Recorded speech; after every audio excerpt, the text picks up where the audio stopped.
The number on the scrap of paper felt heavier than the car itself. $700.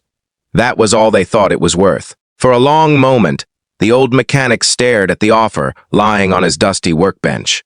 His hands trembled slightly as he looked across the garage at the faded Corvette sitting beneath years of dust and silence. The paint had lost its shine. The tires were cracked. Rust marked the edges like scars from forgotten battles. To everyone else, it looked like junk. To him, it was a lifetime. Before we begin, if you believe kindness, hard work, and second chances still matter in this world, please take a moment to like this video. Leave a comment, share it with someone who needs inspiration today, and subscribe to the channel. Your support helps stories like this reach more people. The garage stood on the edge of a small town where time seemed to move slower than everywhere else. Most people drove past without noticing it. The sign above the entrance hung crooked, faded by decades of sun and rain. The windows were stained with oil and dust, making it difficult to see inside. But for nearly 40 years, that garage had been home to Samuel Carter. Samuel was 63 years old, with silver hair, rough hands, and tired eyes that carried stories few people knew. Every wrinkle on his face had been earned through sacrifice. Every scar on his fingers came from years spent repairing engines while trying to build a life for his family. There had been a time when Samuel was known across the state. Back then, he wasn't just a mechanic. He was a racer, not a famous one, not a wealthy one. But he was good, very good. On weekend tracks throughout the region, people knew the name Samuel Carter. They knew the young man who could somehow make old engines perform miracles. They knew the driver who never quit, even when everyone else counted him out. But life has a way of changing dreams. When his wife became sick years ago, racing stopped. Hospital bills replaced race fees. Family became more important than trophies.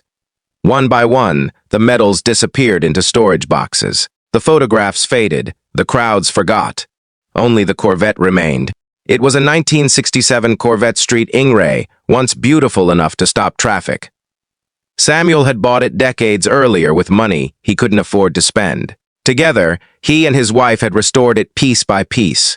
Every bolt carried a memory. Every panel held a story. The car wasn't just metal. It was love. It was sacrifice. It was everything that remained of the life they had built together. After his wife passed away 5 years earlier, Samuel couldn't bring himself to finish the restoration. The Corvette remained unfinished in the corner of the garage, collecting dust while life moved on around it. Busyness had become difficult. New repair shops had opened. Customers wanted computers and diagnostics. They didn't want old-school mechanics. Bills piled higher every month. The roof leaked whenever it rained. Some weeks Samuel barely earned enough to keep the lights on. Then came the bank notice. 30 days. That was all they gave him.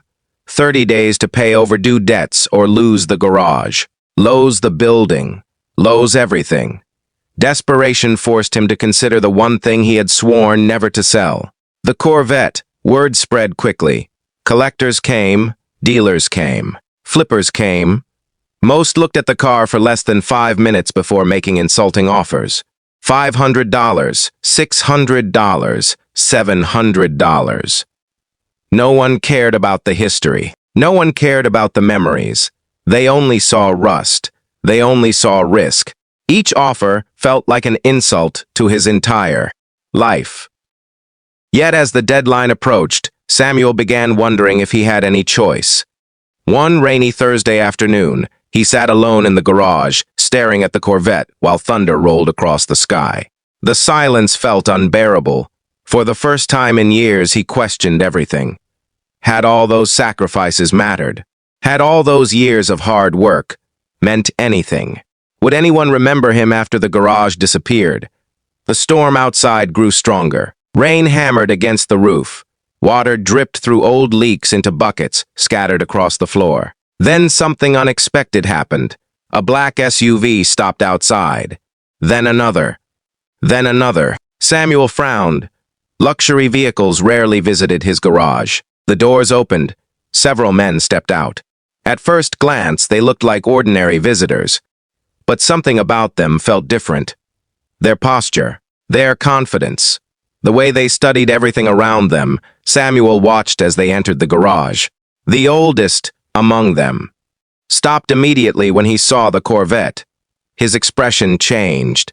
He walked toward the car slowly, almost reverently. For several moments, nobody spoke. Then he ran his hand gently along the dusty fender. His eyes widened. Samuel noticed something strange. The man looked emotional, almost shocked, as though he had just discovered something he thought was lost forever. The visitor turned toward Samuel. His gaze locked onto the mechanic's face. Recognition appeared instantly. A recognition Samuel couldn't understand. The man smiled, and suddenly Samuel felt as though the past had walked through his garage door. Years earlier, before life became difficult, before illness and loss changed everything, Samuel had competed in dozens of regional races. Most people forgot those races. Most people forgot those drivers. But apparently not everyone. The visitor introduced himself quietly. The name hit Samuel like lightning. It belonged to one of the most respected figures in racing history. A man whose career had inspired generations. A man whose face appeared in documentaries, magazines, and racing museums. Samuel stood frozen. Then another visitor introduced himself. Another legendary name, then another and another. By the time introductions ended, Samuel felt dizzy. Some of the greatest racing figures in the country were standing inside his crumbling garage, looking at his Corvette. Looking at him, none of it made sense. The oldest visitor finally explained. Years earlier, long before fame found them, many of these racing legends had crossed paths with Samuel at small regional tracks. Back then, they were young, unknown, struggling, just like him. One remembered a race where Samuel stopped competing so he could help repair another driver's engine. Another remembered Samuel giving away spare parts he desperately needed himself. Another remembered him staying through the night to help a rookie driver prepare for an event. One story became another, then another, then another. As they spoke, Samuel realized something remarkable. He remembered every moment, but he had never considered any of them important. To him, they were simply acts of kindness, things decent people did for one another. Yet, those small moments had remained in the memories of others for decades. The visitors continued sharing stories. Stories Samuel had forgotten. Stories that had shaped careers. Stories that had changed lives. And suddenly the garage no longer felt empty. The years no longer felt wasted. For the first time in a very long time, Samuel understood something powerful. Success wasn't always measured by trophies. Sometimes success was measured by people, by lives touched, by kindness remembered. Outside, the storm slowly began to fade. Sunlight pushed through the clouds. Golden beams entered the garage through dusty windows. The Corvette glowed beneath the light. One of the visitors knelt beside the car and carefully inspected the engine compartment. Another examined the frame. A third checked the original markings hidden beneath years of grime. Their expressions grew increasingly serious. Then they looked at one another. Something was happening. Something Samuel couldn't yet understand. Because while everyone else saw an old Corvette worth $700, these men were beginning to see something entirely different. Something rare. Something extraordinary. Something that would soon change Samuel Carter's life forever. Special comment request. Before you continue watching, tell us in the comments. Have you ever owned something that was priceless because of the memories attached to it?